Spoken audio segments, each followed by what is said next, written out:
Hey guys, kumusta? Today is lesson 24 and we are going to talk about tapos, pagkatapos, kakatapos. Tapos, this means done or finished. So, let's say we're taking an exam. How do you say finished in Tagalog? Can you guess? In Tagalog, it's like finished already because we say tapos na, finished already, or done already. Let's try to put a pronoun. How do you say, I'm finished, tapos na ako. Tapos na ako, I'm finished, you are already finished, tapos ka na. He or she is already finished, tapos na siya. And let's try to put an object.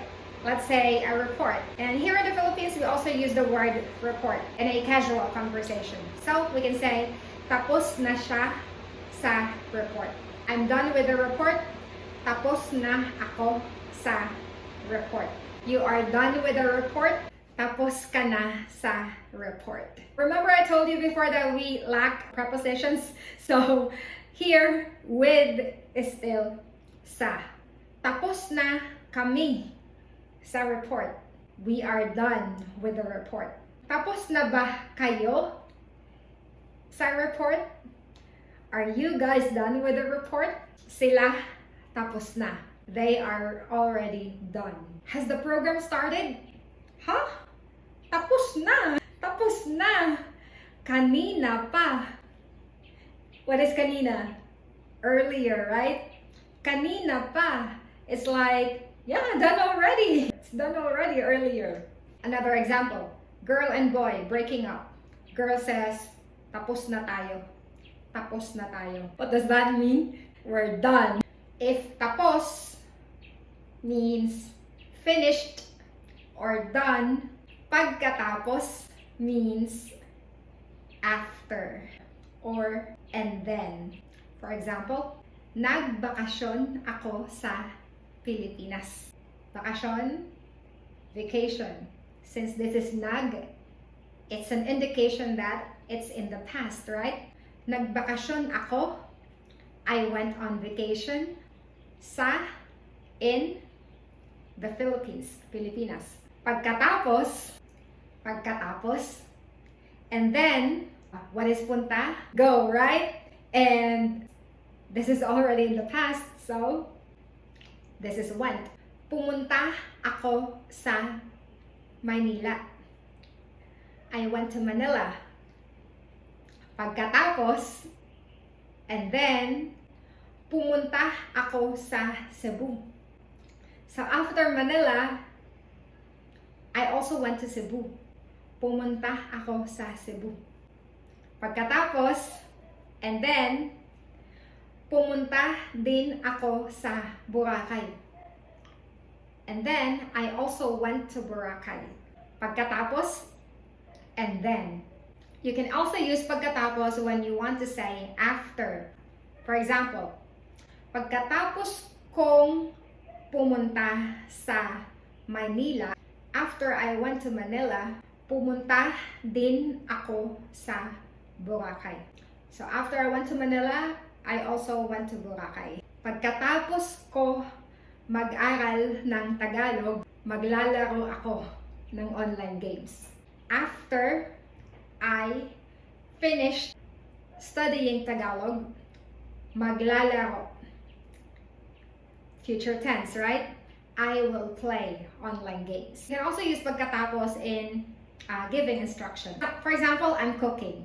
So, una, first, maghiwa. Hiwa is cut or chop. Maghiwa ng sibuyas. Sibuyas is onions. Una, maghiwa ng sibuyas. First, cut or chop the onions. Pagkatapos,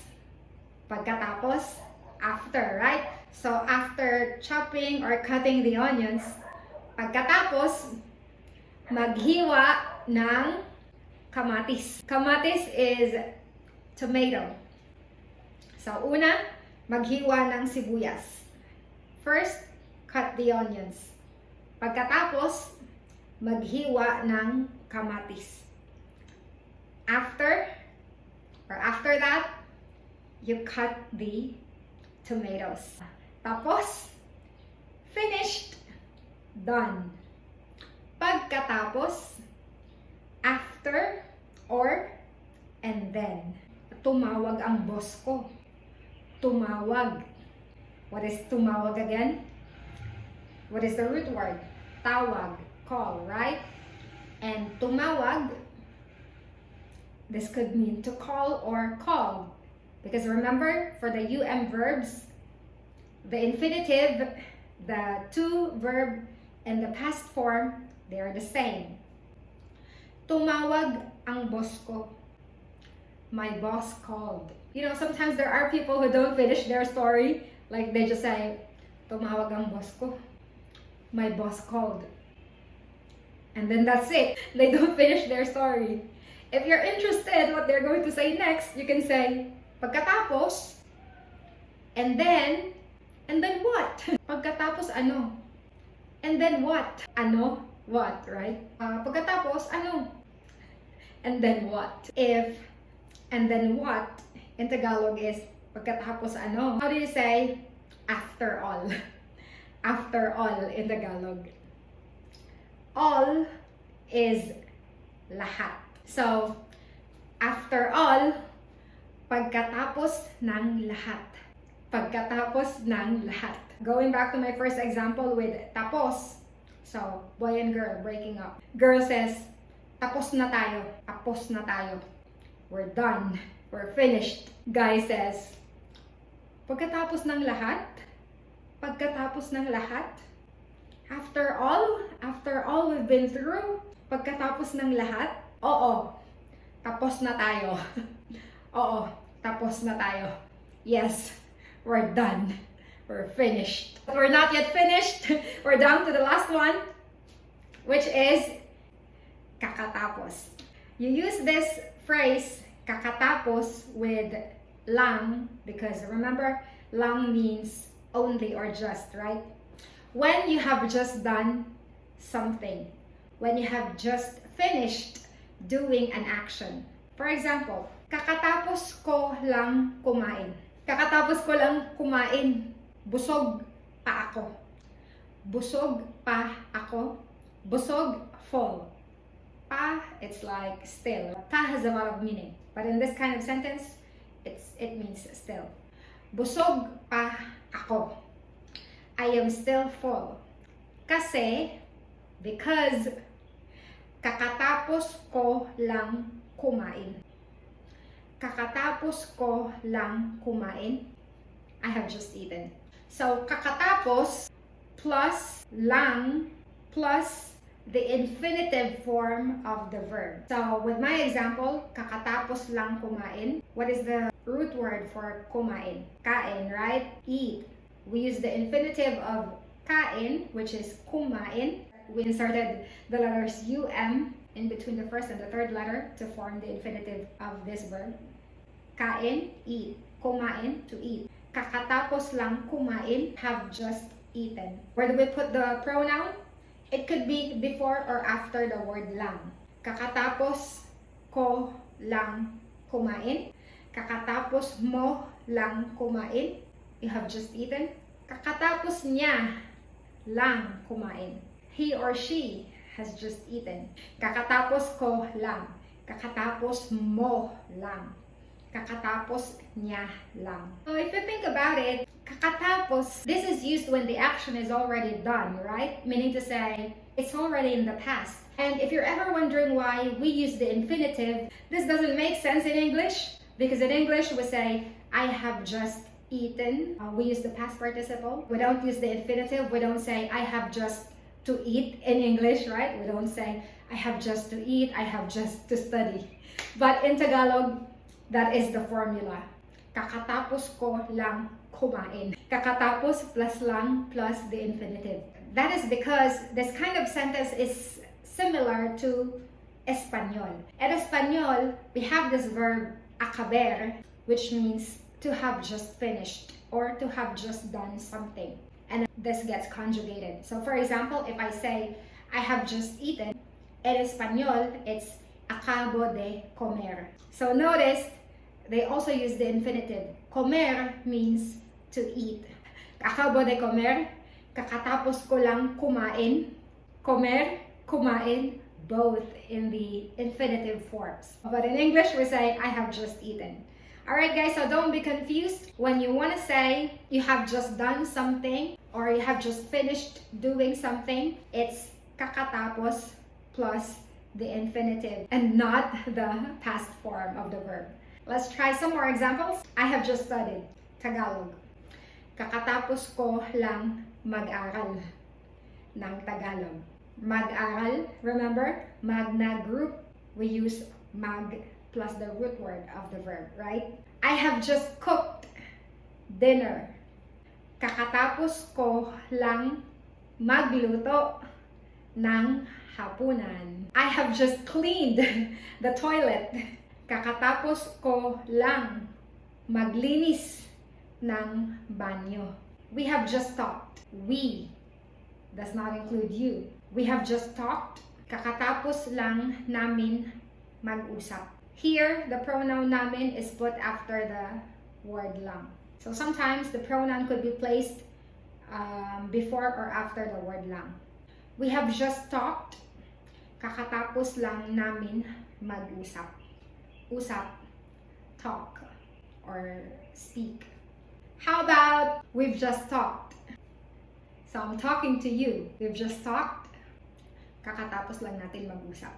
Or it can also be me, you, and he or she or them. Okay? Every one of us. We have just talked. Kakatapos lang natin mag-usap. I have just finished teaching Tagalog. Kakatapos ko lang magturo ng Tagalog. So guys, it's important that you really memorize the infinitives by heart. Because with my previous lessons, the lesson about gusto, ayaw, kailangan, and for this one, kakatapos, we are using the infinitives. So I hope you've been working on that area, okay? If you still don't memorize the formula or you are still not yet familiar with a lot of words. Kakatapos ko lang maglaba. Maglaba ng damit.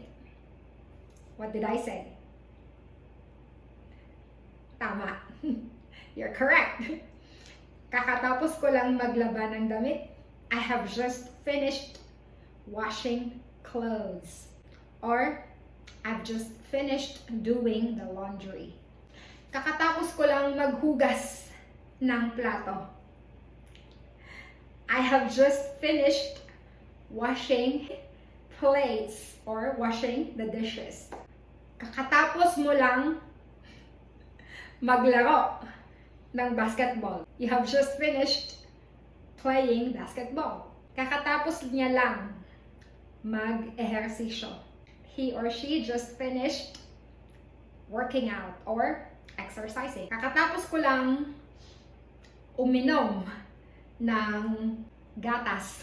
Gatas is milk. Kakatapos ko lang uminom ng gatas, I have just drunk milk or I have just finished drinking milk. Kakatapos ko lang magluto, I have just finished cooking, right?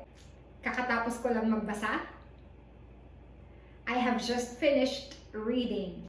Kakatapos ko lang magtrabaho, pagod ako. Pagod. Tired. Kakatapos ko lang magtrabaho, pagod ako. I have just finished working. I'm tired. Nasaan ka? Where are you? Nasa bahay. I'm at home. I'm in the house. Kakatapos ko lang maglaba. I have just finished washing clothes. Kakatapos ko lang maglaba. Pagod ako. Pagod ako. Tapos ka na sa homework? Tapos ka na sa homework? Hindi pa ako tapos. Hindi pa ako tapos sa homework. Kasi naglaba ako. Kasi naglaba ako. Kaya, therefore, hindi pa ako tapos sa homework. Pero, pagkatapos ko maglaba, After washing the clothes, I will do my homework. Tapos ka na ba? Hindi pa ako tapos. Kasi naglaba ako. Kakatapos ko lang maglaba. I have just finished washing clothes. Pagkatapos ko maglaba, after I am done washing clothes, I will do my homework. I hope you will also do your homework. If there are some confusing parts in this lesson or on any of my lessons, I want you to keep on reviewing. You can comment down below, you can ask a question, and I'll try to get back to you as soon as I can. Ngayon, tapos na ang lesson 24. Ngayon, tapos na ako magturo. Kakatapos ko lang magturo ng lesson 24. Pagkatapos ng video, kakain na ako. After this video, I will eat already. Alright guys, there you have it. Tapos, pagkatapos, kakatapos. I hope this lesson has been helpful. If you like this video, give it a thumbs up, subscribe to my channel, and hit the bell button so you can be notified every time I upload a new lesson. This is Dara from Tutor of Manila. I'll see you again next time. Bye-bye.